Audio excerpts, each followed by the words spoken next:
The Soul-Stilling City 2, A Venture of Love. By Anyo and Mada. Lisa.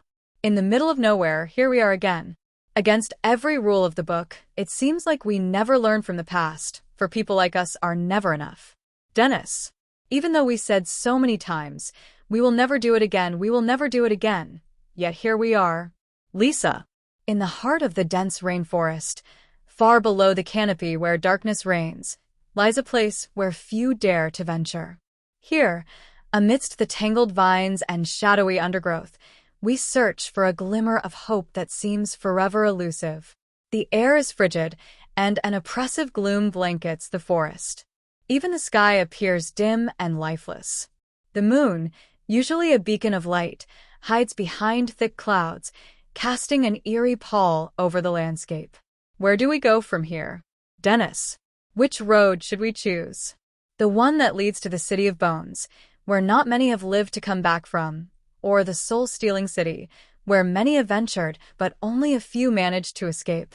Here we are, having to make a decision that could most definitely end our fragile lives.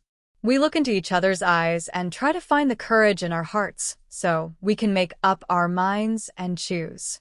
This is the moment that will decide the rest of our lives. Lisa. My eyes keep looking at him. Is he afraid? It seems like in the most dangerous situations, somehow his face doesn't want to show what he really thinks. His hand, those fingers trembling. I guess even someone like him couldn't remain just cold. Let's go together. The Soul-Stealing City is nothing for us. Dennis. I see her looking at me. What is she thinking about? Does she notice that for a moment I froze here? Did she figure out that I am scared? I have to learn how to better hide my feelings. I need to be strong for her. We are together in this, and as long as she is with me, I am not afraid of death. So the Soul-Stealing City it is. Here goes nothing. It is now or never. And so I grab her hand and we start moving. We make our way through the big vines and the prickly bushes until we manage to get to the other side. Once there, we can already hear the screams of the trapped souls that are doomed to spend eternity there. As soon as we arrive in the city, I take out of my pocket a candle that had not been burning for a long time and light it to illuminate our path. This candle is said to be magical, and if you light it in the Soul-Stealing City, it could stay lit forever if you kept your eyes on it. So I tell Lisa, one of us has to look at the candlelight constantly. We will have to take turns to keep it lit. Lisa. I can see him glancing at me, trying to gauge my thoughts. Does he realize I noticed his moment of hesitation? That I can see his fear? Even so, he's trying so hard to stay strong for us. When he grabs my hand, I feel a surge of determination. We push through the dense vines and prickly bushes, fighting our way to the other side. The haunting screams of trapped souls echo around us, sending chills down my spine. But his grip is firm, and it gives me strength. As we step into the city, he pulls out an old candle and lights it, casting a small, comforting glow in the darkness. I squeeze his hand gently. Together, I whisper, I'm ready to watch it first. As long as we need to, this time we're ready. Dennis. Dennis. When I think about it, I find it hard to look at the lit candle because my eyes seem to have a strong desire to look at Lisa, who in this faint light seems to shine more than the candle.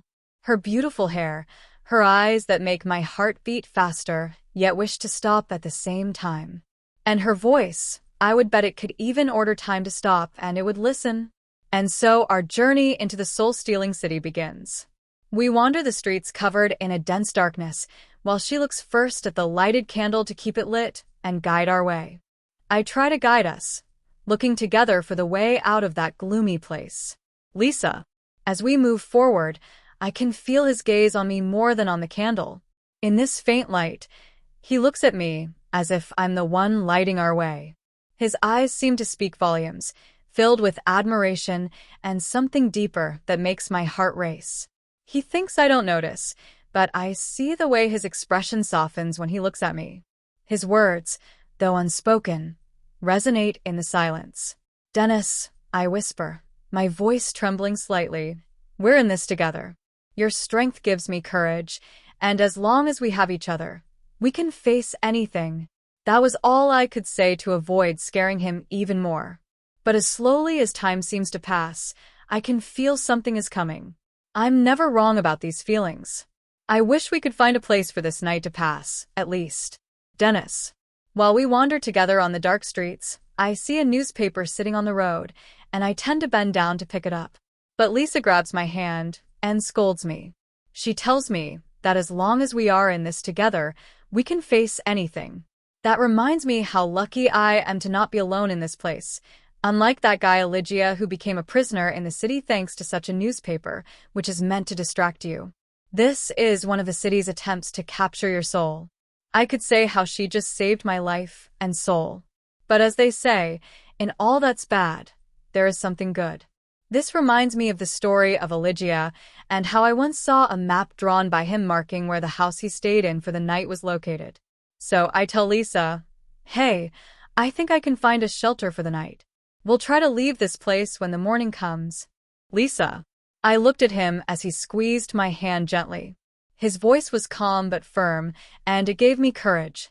I tried not to focus on the sounds in the distance, which seemed to be growing louder. Instead, I focused on the flickering flame of the lantern and on Dennis, who seemed to know exactly what we had to do.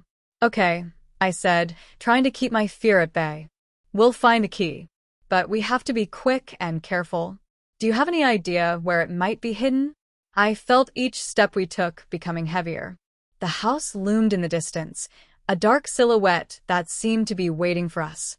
I took a deep breath and whispered to myself, "We're here. We're together.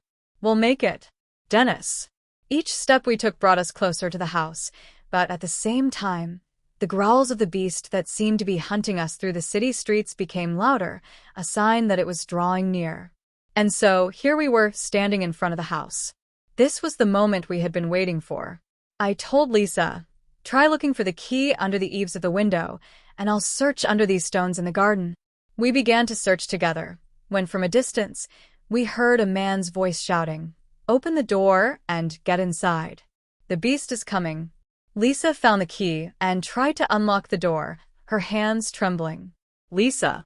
With the key trembling in my hand, I tried to fit it into the lock.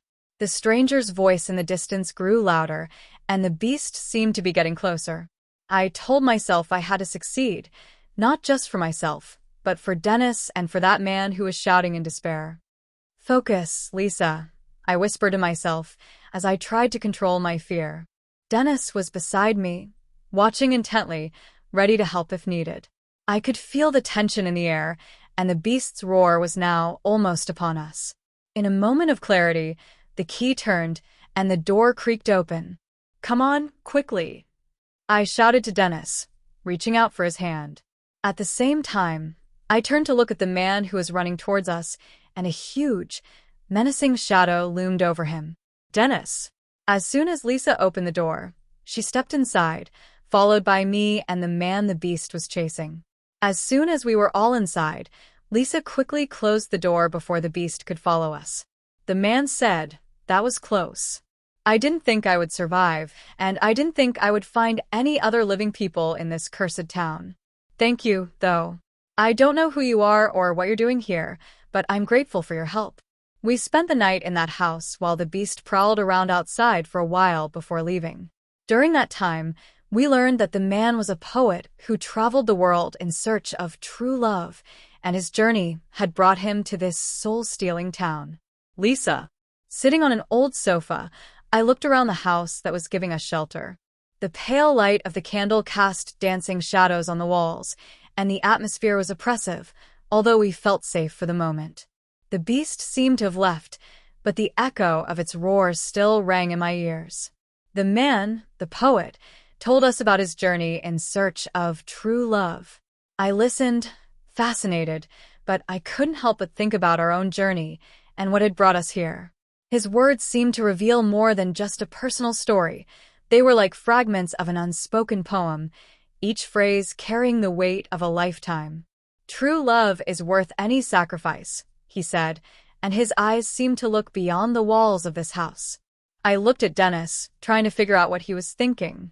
I wondered if he saw what I saw, that love might be closer than we realized, but sometimes fear and uncertainty prevented us from recognizing it. Dennis. While the poet was telling us about his adventures that had brought him here, I looked at Lisa and felt my heart beating faster than it ever had when I was afraid for my life. For a moment, our eyes met, and I felt a powerful connection between us. Then I realized that the poet's words revealed a great truth. Our lives could end at any moment, and we were wasting our feelings without confessing them, without having the courage to reveal what we felt for each other. And these dangerous expeditions of ours, while putting our lives at risk, were also helping us to strengthen our feelings for each other. Then I thought that maybe it was time to propose to Lisa that we make a mutual promise to reveal our feelings if we manage to escape from this gloomy town alive. Lisa. I looked at Dennis, and his expression was different now. His eyes seemed warmer, more penetrating, and for a moment, I felt like he wanted to tell me something important. In a way, the poet's presence was bringing out truths that we had both hidden for too long. The poet's words about love and sacrifice made me reflect. I wondered if Dennis felt the same fear that haunted me, that we might lose everything before we had the courage to admit how we truly felt. In that moment, I heard the beast prowling around the house again, and the sound sent a shiver down my spine. I gathered my courage and whispered to Dennis, "Promise me that if we get out of here, we won't stay silent anymore. Whatever the truth is, it deserves to be said." I saw him nod slightly, and that moment gave me hope. Perhaps this gloomy place would teach us the most important lesson of our lives. Dennis. Slowly, the night passed and the sun, timidly, began to appear in the cloudy sky that seemed reluctant to give way to the light. Nevertheless, the sun's rays managed to penetrate through the clouds, reaching us through the dirty windows of the house that had been uninhabited for so long. I looked at the poet and Lisa and said, "A new day has dawned, and we have survived this night. It's time to continue our journey and find a way out of this terrifying city." Then the poet told us that our paths would diverge, as he wanted to continue his journey that he had started, in search of true love. So, we left the house, which was no longer surrounded by darkness or by the beast that had kept us awake all night. Lisa. Watching the sunlight timidly creep into the room, I realized how lucky we were to have survived. Dennis was already ready to leave, but my gaze lingered on the poet. For all his stories, there was something incomplete about him, as if he carried an unseen burden. "Our paths diverge here," he said, and I heard a deep melancholy in his voice. I looked at Dennis and felt a mix of emotions. The poet had given us more than just stories. He had given us the courage to face our own fears. "Thank you," I said, looking into his eyes, "for everything you've shared with us. I hope you find what you're looking for." He gave a sad smile, pulled his coat closer, and stepped outside. Standing beside Dennis, I felt ready to move on, but parting with the poet left a void. Perhaps we would never see him again, but his words would stay with us. Dennis. I'm ready to go, prepared to face whatever challenges this journey may throw at us. For her, I would fight monsters that dwell in this place, just to know that I can spend a few more moments by her side and confess my true feelings. I'm grateful to the poet for his teachings. He gave us what we couldn't find ourselves. Although we were brave enough to embark on such adventures together, we lacked the courage to admit our feelings. But he managed to instill in us the courage that neither of us could find. As we were about to leave, the poet told us our paths were diverging, but we knew he would always remain in our hearts. As long as our relationship continues, a part of him will be with us. We stepped out of the house. Lisa embraced the poet, and then I shook his hand lightly. Afterwards, we followed different paths. We started making our way down the street to the right of the house, leaving the poet behind. Shortly after, we saw a weathered wooden sign in the distance, bearing claw marks, and on it was written, "This is the way out of the soul-stealing city. If you've come this far, continue towards..." I'm not sure what was written next on the sign, as the writing was scratched and faded with time, but it was clear that this was the path we needed to follow. What the future holds, neither Lisa nor I know, but what I do know is that as long as we're together, we can face anything. Lisa. We walked together along the path indicated by the old sign, and the sun began to timidly dispel the last shadows of night. Around us, the city still seemed to hold its oppressive air, but something deep within me told me we were close to the exit. I looked at Dennis, and his presence gave me a strength I didn't know I had. As long as we're together, I whispered more to myself, but I realized he heard. His short, but confident smile confirmed that he felt the same. Now, with every step we took, fear began to fade, and hope of escaping this place grew. The road ahead of us gradually opened up, and the sun lit our path. Whatever challenges may await us, I know one thing. Together, we can face anything. Our story continues beyond the city. The end.